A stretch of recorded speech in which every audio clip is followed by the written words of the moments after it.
اعوذ باللہ من الشیطان الرجیم، بسم اللہ الرحمن الرحیم۔ اللہ تعالیٰ کی بے انتہا حمد و ثنا اور اس کی محبوب ہستیوں پر بے انتہا درود و سلام کے بعد عامر بخاری کا آپ کو سلام پہنچے۔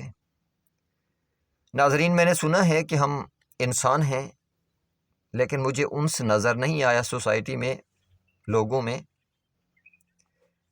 کیونکہ جو ڈی چوک پہ ہو رہا ہے یا جب ہم دھڑے بازی کی صورت میں باہر نکلتے ہیں، ہمیں کچھ لوگ باہر بلاتے ہیں، ہمارا کردار کیا ہوتا ہے، مجھے اس میں انس نظر نہیں آیا۔ ایک دوسرے کو گالیاں دیتے ہیں، مجھے انس نظر نہیں آیا، انسانیت نظر نہیں آئی۔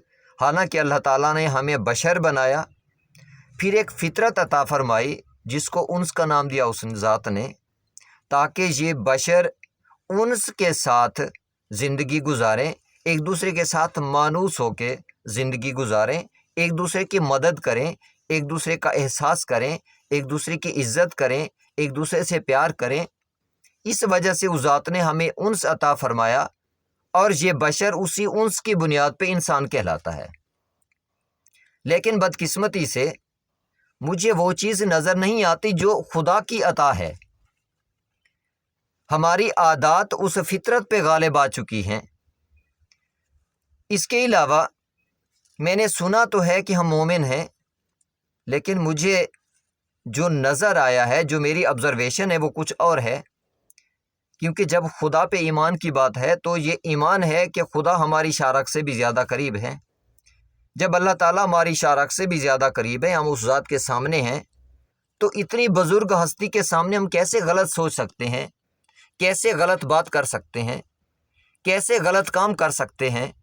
تو اس کا مطلب ہے ہمارے سارے اعمال، ہمارے الفاظ، ہمارے کردار اس بات کا ثبوت ہیں کہ ہم خدا پہ ایمان نہیں لائے۔ ورنہ کسی بزرگ کے سامنے بھی ہم ایسی بات نہیں کر سکتے جو ہم خدا کے سامنے کرتے ہیں۔ اپنے ماں باپ کے سامنے وہ بات نہیں کر سکتے جو بات ہم خدا کے سامنے کر رہے ہوتے ہیں۔ جو کام ہم اپنی ماں بہن کے سامنے نہیں کر سکتے، وہ کام اپنے خدا کے سامنے کر رہے ہوتے ہیں۔ تو ایمان کدھر گیا ہمارا خدا کے لیے؟ اس کا مطلب ہے مومن ہونے کا دعویٰ ایسے ہی زبانی طور پہ ہمارا کردار ہماری زبان کی نفی کر رہا ہے۔ اس کے علاوہ میں نے سنا تو ہے ہم اللہ کے بندے ہیں۔ بندہ عبد وہی ہوتا ہے جو اپنے مالک کا حکم مانتا ہے۔ ہمارے مالک نے، ہمارے خالق نے ہمیں حکم دیا ہے کہ وَتَعْصِمُوا بِحَبْلِ اللَّهِ جَمِيعًا وَلَا تَفَرَّقُوا، تم سارے متحد ہو جاؤ اور آپس میں تفرقہ نہیں پھیلانا۔ یہ حکم ہے ہمارے پروردگار کا، ہمارے مالک کا۔ اگر ہم اس کے عبد ہیں، اس کے بندے ہیں، تو ہمیں یہ حکم ماننا چاہیے۔ نہ تو ہم متحد ہوئے، اپنے مالک کا حکم نہیں مانا۔ اس نے ہمیں منع فرمایا کہ فرقہ واریت کی طرف نہیں جانا، لیکن ہم نے فرقے بنائے بھی اور فرقوں پہ قائم بھی ہیں۔ اس کا مطلب ہے ہمیں اپنے خدا کے سامنے ایک ایک سانس میں جب تک فرقوں پہ ہیں، اس ذات کی، اپنے مالک کی نافرمانی کر رہے ہیں، تو ہم اس کے بندے کیسے ہوئے؟ جب کہ ہم حکم مانتے ہیں تو کچھ ڈائٹیز کا، کچھ لوگوں کا جن کو ہم نے اپنا رہنما مانا ہوا ہے، ان کے کہنے پہ، ان کے پیار میں ہم دوسروں کو گالیاں بھی دیتے ہیں، ہم گندی لینگویج بھی استعمال کرتے ہیں، وہ بھی خدا کے سامنے، اپنے مالک کے سامنے جس میں ہمارا ایمان کا دعویٰ ہے۔ تو اسی بنیاد پہ اس ذات کو بھی گیلا ہے کہ جیسے سورہ علق ورس نمبر 14 میں اس ذات نے فرمایا ہے کہ الم یعلم ان اللہ یرا، کیا یہ لوگ نہیں جانتے کہ خدا دیکھ رہا ہے؟ یعنی اس ذات کو ہمارے کرتوتوں پہ اتنا گیلا ہے کہ اس ذات کو کہنا پڑا کہ میرے سامنے یہ جو ایسے کام کر رہے ہیں، ایسی باتیں کرتے ہیں، ایک دوسرے کو گالیاں دیتے ہیں، کیا انہیں پتہ نہیں ہے کہ خدا دیکھ رہا ہے؟ اس کے باوجود یہ لوگ ایسا کام کرتے ہیں۔ تو اس کا مطلب ہے اس ذات کا گلہ جائز ہے۔ اس کے باوجود اس ذات کے احسانات تو دیکھیں۔ اس ذات نے ہمیں بتا دیا کہ روز محشر ہمارا حال کیا ہونا ہے۔ جو ہمارے کرتوت ہیں، اس قسم کے کرتوت رکھنے والے لوگوں کا روز محشر کیا انجام ہونا ہے، انہوں نے کون سی باتیں کرنی ہیں، ایون ہمارے الفاظ تک اس ذات نے بیان فرما دیے ہیں۔ اب یہ ہمارے لیے مزید آسان ہو گیا کہ اس قسم کے کردار اپنانے والے لوگوں کے لیے جن کی ڈیسٹینیشن، جن کا ٹھکانہ جہنم ہے، ان کے کردار یہ ہونے ہیں دنیا میں، تو ہم آسانی سے بچ سکتے ہیں، کیونکہ ہم آزمائش کی دنیا میں ہیں۔ ابھی ہمارے پاس مہلت ہے۔ قبر میں ایک بندے کو اتار کے جب ہم واپس آتے ہیں، ہمیں اس ذات کا شکر ادا کرنا چاہیے۔ وہ ذات ہمیں بتا رہی ہوتی ہے کہ دیکھو اس انسان کو میں نے مہلت نہیں دی، واپس بلا لیا، باقی تم سارے جو واپس جا رہے ہو میں نے تمہیں مہلت عطا کی ہے۔ ہو سکتا ہے جو قبر میں سو گیا وہ حسرت لے کے سو گیا ہو، خدا سے دعائیں مانگ رہا ہو میرے اللہ مجھے واپس بھیج دے، لیکن وہ ذات اس کو واپس نہیں بھیجتی، اور کرم ہوتا ہے ان لوگوں پہ جن کو وہ ذات واپس بھیجتی ہے۔ لیکن ہم ان چیزوں سے کچھ سیکھتے ہی نہیں ہیں، ہم سمجھتے ہی نہیں ہیں۔ اس ذات نے اسی لیے ہمیں اس دنیا میں بتا دیا کہ اس کردار کے مالک لوگوں کا انجام کیا ہونا ہے۔ اس میں سورہ بقرہ ورس نمبر 165 سے لے کے آن ورڈ ایسے ہی لوگوں کا کردار بتایا گیا ہے کہ وہ ذات فرماتی ہے کہ بسم اللہ الرحمن الرحیم وَمِنَ النَّاسِ مَن يَتَّخِذُ مِن دُونِ اللَّهِ أَندَادًا، کچھ لوگ ایسے بھی ہیں جو اللہ کے علاوہ کچھ ڈائٹیز کو اپناتے ہیں، کچھ کرداروں کو اپناتے ہیں، اور ان سے ایسا پیار کرتے ہیں، یحبونہم، ایسے ان سے محبت کرتے ہیں کحب اللہ، جیسے اللہ سے پیار کرنا چاہیے، کیونکہ مالک تو خدا ہے۔ ہمیں خالق اس ذات نے کیا، یہ جسم اس ذات نے عطا کیا، ایک ایک عضو اس ذات کی عطا ہے۔ اگر آپ اس کے سرجری کے ذریعے ٹرانسپلانٹیشن کرانا بھی چاہتے ہیں، آپ جانتے ہیں کتنی اذیت ہے، آپ جانتے ہیں کتنا پیسہ خرچ ہوتا ہے، اور یہ بھی کنفارمیٹی نہیں ہے کہ وہ چیز چلے یا نہ چلے، اس کے ساتھ ساتھ ہے تو وہ بھی اسی ذات کی عطا۔ اس کے باوجود اس ذات نے ہمیں مفت میں یہ جسم عطا کیا، یہ اعضاء عطا کیے جو کوآرڈینیشن میں کام کرتے ہیں۔ اس کا میسج ہی یہی ہے کہ تم بھی آپس میں کوآرڈینیشن کے ساتھ کام کرو، ایک دوسرے کے ساتھ مل جل کے رہو، انسان اس لیے بنایا گیا۔ لیکن ہم اپنے خدا کی، اپنے خالق کی، اپنے رازق کی، ہمیں عزت دینے والی ذات کی ہم نافرمانی کرتے ہیں، اور پیار کرتے ہیں کس کا؟ ان لوگوں سے جو ہماری عزت، ہماری جان، ہمارے مال، کسی چیز کا خیال نہیں کرتے۔ حالانکہ ڈی چوک پہ جو میں دیکھ رہا ہوں، جو لیڈر بنے بیٹھے ہیں وہ بھی مومن، جو ان کے پیروکار ہیں جتھے بن بن کے جا رہے ہیں وہ بھی مومن۔ کیا مومن کو یہی زیب دیتا ہے؟ اب پہلی چیز اگر ہم دیکھتے ہیں جو وہاں پہ رہنما بنے ہوئے ہیں، انہیں سوچنا چاہیے کہ جب آپ بزرگ بنے ہوئے ہیں، آپ لیڈر بنے ہوئے ہیں، لیڈر کے لیے رعایا اولاد کی طرح ہوتی ہے۔ کیا آپ پسند کریں گے اپنی اولاد کو آپس میں لڑانا؟ تو پھر یہ عوام کو بلا کے ان کو آپس میں لڑانے کی کیوں کوشش کر رہے ہیں؟ اس کا مطلب ہے آپ کا پیار اپنی رعایا سے نہیں ہے، ان لوگوں سے نہیں ہے جو آپ سے پیار کرتے ہیں۔ بزرگانہ صفات ہیں، آپ لیڈر ہیں تو بزرگوں والا کردار اپنائیں۔ اگر یہ آپس میں لڑ رہے ہوں تو ان کو بچائیں، آپ لڑنے سے روکیں انہیں، جبکہ آپ بلا بلا کے ان کو لڑانا چاہتے ہیں۔ بزرگوں کا کردار یہ نہیں ہوتا، بڑوں کا کردار یہ نہیں ہوتا، رہنماؤں کا کردار یہ نہیں ہوتا۔ زیلنسکی نہ بنے آپ کہ ایک کرسی کے لیے پورے ملک کو تباہ کر دیا ایک بندے نے۔ آپ مومن ہیں، اللہ پہ ایمان لانے والے ہیں، تو مومن بزرگوں والا کردار اپنائیں آپ، اور ساتھ جو ان کی پیروی کرنے والے وہاں پہ اکٹھے ہو رہے ہیں، اللہ کے بندے، ہم ایک ہی ماں باپ کی اولادیں، اولاد آدم ہیں، یہ کیا ہو گیا ہمیں آپس میں لڑنے لگے ہیں؟ ان لوگوں کے لیے جو لوگ ہمیں لوٹ لوٹ کے کھا گئے۔ میں باہر جاتا ہوں، گندم کے کھیت دیکھتا ہوں تو میں حیران ہوتا ہوں، یار یہ بھی ملک غریب ہو سکتا ہے؟ یہاں پہ سورج کی روشنی کو دیکھتا ہوں، میں سوچتا ہوں کہ یہ ملک بھی غریب ہو سکتا ہے۔ یہاں پہ ریسورسز کو دیکھتا ہوں، میں سوچتا ہوں یہ ملک بھی غریب ہو سکتا ہے۔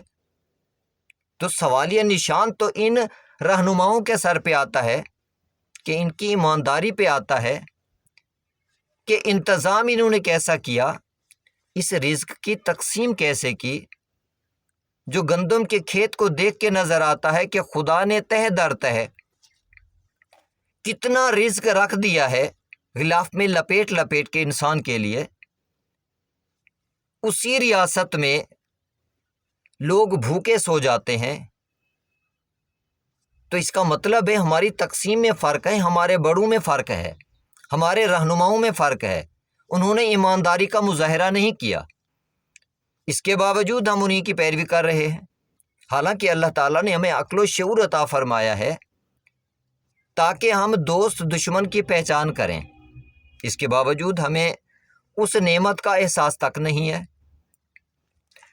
تو ذات نے فرمایا کہ دیکھو یہ میرے مومن بندے ہیں، میں ان لوگوں سے مخاطب ہوں جو مومن ہیں، تو ان کے لیے اللہ تعالیٰ نے فرمائے ہیں کہ دیکھو میرے مومن بندے والذین آمنوا اشد حبا للہ، ان کا پیار خدا کے لیے زیادہ ہوتا ہے، لوگوں کے لیے نہیں ہوتا، اولاد کے لیے نہیں ہوتا۔ تو خدا کا پیار جب زیادہ ہے تو حکم بھی خدا کا ماننا ہے۔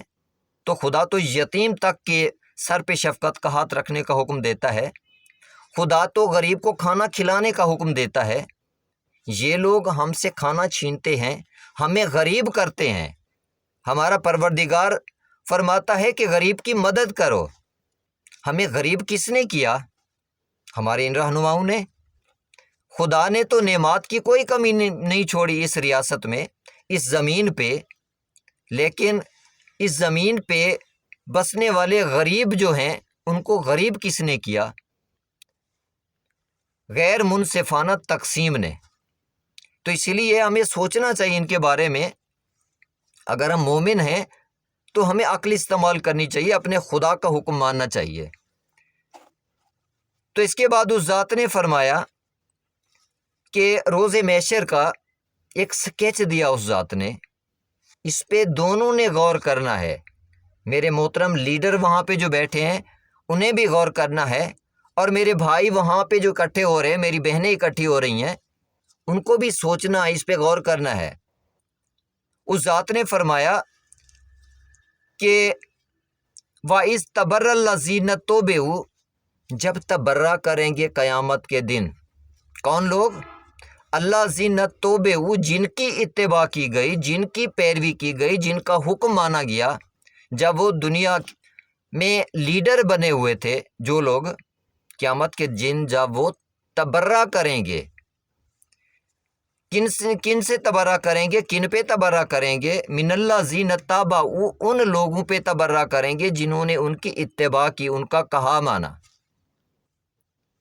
اب دونوں کردار اس ذات نے بتائے ہیں۔ تبرہ کون کر رہا ہے؟ رہنما۔ کس پہ کر رہا ہے؟ جو ان کی پیروی کر رہے ہیں، جو دھڑے ان کے پیچھے پیچھے چل رہے ہوتے ہیں، ان پہ تبرہ کریں گے۔ کس لیے کریں گے؟ کہ وَرَأَوُا الْعَذَابَ، جب عذاب کو دیکھیں گے، جب رہنما عذاب کو دیکھیں گے کیا کریں گے؟ اپنے پیروکاروں پہ تبرہ کریں گے۔ کس لیے؟ کامن سینس کی بات ہے کہ جب دھڑے باہر نکلتے ہیں، یہ رہنما بلا تو لیتے ہیں اب ان کو، لیکن جب باہر نکلتے ہیں تو کتنے کتنے گناہ کرتے ہیں، ان تمام گناہوں کا عذاب ان رہنماؤں کے سر پہ بھی ہے، ان پیروکاروں کے سر پہ بھی ہے۔ جب وہ رہنما ان کرداروں کی بنیاد پہ ان کے پیروکاروں نے کسی کو گالیاں دی، اس کا عذاب، روڈ بلاک کیا، مریضوں کی تکلیف میں اضافہ ہوا، ان ٹائم ہاسپٹل نہ پہنچ پائے، کچھ بیچارے مر گئے، کچھ نے اذیت دیکھی، اس کی تکلیف کا عذاب ان پہ آنا ہے۔ کسی کو لوٹ کے ان کی ریڑھیوں سے فروٹ لے کے کھا گئے، اس کا عذاب دیکھیں گے۔ تو یہ سارے کردار جب دیکھیں گے یہ رہنما، تو پھر اپنے پیروکاروں پہ تبرہ کریں گے۔ میں نہیں کہہ رہا، اس ذات نے بتایا ہے کہ قیامت کے دن تمہارا حال کیا ہونا ہے۔ تو جب رہنما تبرہ کریں گے تو پھر ہونا کیا ہے؟ عذاب کو دیکھ کے تو اس عذاب میں تو دونوں رہنما بھی اور ان کے پیروکار بھی دونوں برابر کے شریک ہیں، تو ان کے آپس کے تعلقات منقطع ہو جائیں گے۔ اب آپ تھوڑا غور کریں، ابھی اگر یہی رہنما کھڑا ہو کے جلسے میں اپنے پیروکاروں پہ تبرہ کرنا شروع کر دے، آپ لوگ ٹھہریں گے وہاں پہ؟ اب نہیں ہوگا یہ، لیکن اس ذات نے بتایا ہے کہ ایک دن یہ تبرہ کریں گے عذاب کو دیکھ کے۔ اگلی آیت میں پھر سچویشن پیروکاروں کی بتائی، سورہ بقرہ کے ورس نمبر 167 میں، کہ یہ پیروکار جو آج ان کے پیچھے پیچھے چل رہے ہیں یہ کیا کریں گے، کیا کہیں گے۔ اس ذات نے فرمایا ہے کہ وقال الذین اتبعوا، جو اتباع کرنے والے ہیں وہ کیا کہیں گے، لو انا لنا کرتن، اگر ہمارے لیے ایک بار پلٹ جانے کا موقع ہوتا، فنتبرأ منہم، ہم ان پہ ایسے تبرہ کرتے، کما، جس طرح سے تبرؤ منا، انہوں نے ہمارے اوپر تبرہ کیا ہے۔ یہ کون بتا رہا ہے؟ خالق بتا رہا ہے۔ کس دن کا حال؟ قیامت کے دن کا حال۔ یعنی پیروکاروں کے من میں حسرت ہوگی، کاش ہم دنیا میں پلٹ جائیں، ہم انہیں بتائیں گے، ہم ان پہ تبرہ کریں گے جس طرح آج یہ ہمارے اوپر تبرہ کر رہے ہیں۔ اس کے بعد وہ ذات کہتی ہے کہ میں ان کے اعمال ان کو حسرت کے طور پہ دکھاؤں گا۔ یہ جو مومن آپس میں ایک دوسرے کے آمنے سامنے ہیں، آپس میں لڑ رہے ہیں، ایک دوسرے کو گالیاں دے رہے ہیں، کیا مومن کا کردار یہی ہوتا ہے؟ تو یہ اس ذات کا احسان جانے آپ، رہنما بھی اور ان کے پیروکار بھی، کہ اس ذات نے آج ہی اسی دنیا میں موت سے پہلے مہلت کے وقت آپ کو بتا دیا کہ اس قسم کے کردار والوں کا انجام کیا ہونا ہے۔ تو اس لیے ہمارے بزرگوں کو بھی سوچنا چاہیے، جو ہمارے رہنما ہیں ان کو بزرگوں والا کردار اپنانا چاہیے، اور ہمارے جو پیروکار وہاں پہ پہنچے ہوئے ہیں ان کو بھی عقل و شعور سے کام لینا چاہیے کہ آنکھ بند کر کے کسی کی بات نہیں مانا کرتے، حکم فقط اللہ کے لیے ہے، حکم فقط اسی کا مانا جاتا ہے، اسی ذات کا، پروردگار کا حکم ماننا چاہیے۔ آپ غور کر لیا کریں کم از کم کہ جو میں کام کر رہا ہوں میرا پروردگار اس چیز کا حکم دیتا ہے کہ نہیں دیتا۔ تو جب میرا خالق آپس میں لڑنے کا حکم نہیں دیتا، منع کرتا اس چیز سے، تو ہمیں آپس میں نہیں لڑنا۔ یہ اقتدار یہیں پہ رہ جائے گا، یہ کثرت کے پیچھے بھاگنے والے لوگ قبر میں جا کے سو جائیں گے۔ ان کو اس بات کا اس وقت سمجھ آئے گی جب موت آئے گی، اور پھر دوبارہ سے نئی زندگی میں اٹھ کے روز محشر جب اپنے خدا کی بارگاہ میں جب جائیں گے تو اس چیز کا پتہ اس وقت چلے گا کہ ہم کیا کرتے رہے ہیں۔ اس کے بعد مزید بھی اگر آپ نے اس قسم کے جو کنورسیشن ہے رہنما اور پیروکاروں کے درمیان دیکھنی ہے تو قرآن کریم میں جا بجا یہ چیز بیان کی گئی ہے کہ رہنما اور ان کے پیروکار آپس میں اس دن کیسی گفتگو کریں گے۔ تو سورہ سبا میں بھی یہ چیز بیان کی گئی ہے، تو آپ کو غور کرنا چاہیے۔ بحیثیت مسلمان، بحیثیت مومن ہمارا فرض ہے، بزرگوں پہ یہ زیادہ فرض عائد ہوتا ہے کہ یہ جو اولاد کی طرح ان کی رعایا، ان کے ایک نعرے پہ، ایک حکم پہ وہاں پہ اتنے بچے پہنچ گئے ان کے، تو ان بچوں کو لڑنے سے بچائیں آپ لوگ، ان کی عزت کا خیال کریں، ان کو عزت آپ نے دینی ہے۔ انہوں نے تو آپ کو عزت دے دی، آپ کے ایک حکم پہ لبیک کرتے وہاں پہ پہنچ گئے، حالانکہ اپنے خدا کے حکم پہ اتنا تیزی سے یہ عمل نہیں کرتے، لبیک نہیں کہتے، آپ لوگوں کے حکم پہ یہ لوگ پہنچ گئے۔ آپ اگر مومن ہیں تو ان کو اس چیز سے روکیں، ان کو واپس اپنے گھروں میں بھیجیں۔ یہ نوجوان جو آپ نے بلائے ہیں ان کے ضعیف والدین بھی ہیں گھروں میں، اللہ تعالیٰ نے ان کا کوئی فرض رکھا ہے ان پہ، ان کی خدمت کرنی ہے ان لوگوں نے، وہاں پہ جنگ نہیں کرنی، لڑنا نہیں ہے انہوں نے۔ تو اسی لیے آپ بزرگوں والا کردار اپنائیں، یہ اپنے بچوں کو لڑنے سے بچانا ہے آپ نے، اور جو پیروکار ہیں ان کو بھی سوچنا ہے کہ جو جائز بات ہے اپنے رہنما کی وہ آپ مانیں، لیکن آپس میں یہ لڑائی فساد یا ریاستی معاملات میں یہ مسائل جو کھڑے ہو رہے ہیں اور ہمارے دشمن ہمارے سر پہ سوار ہونے کی کوشش کر رہے ہیں، تو مومن ذی شعور ہوتا ہے ان مسائل کو آپ سمجھیں اور آپس میں بھائی بھائی بن کے رہیں۔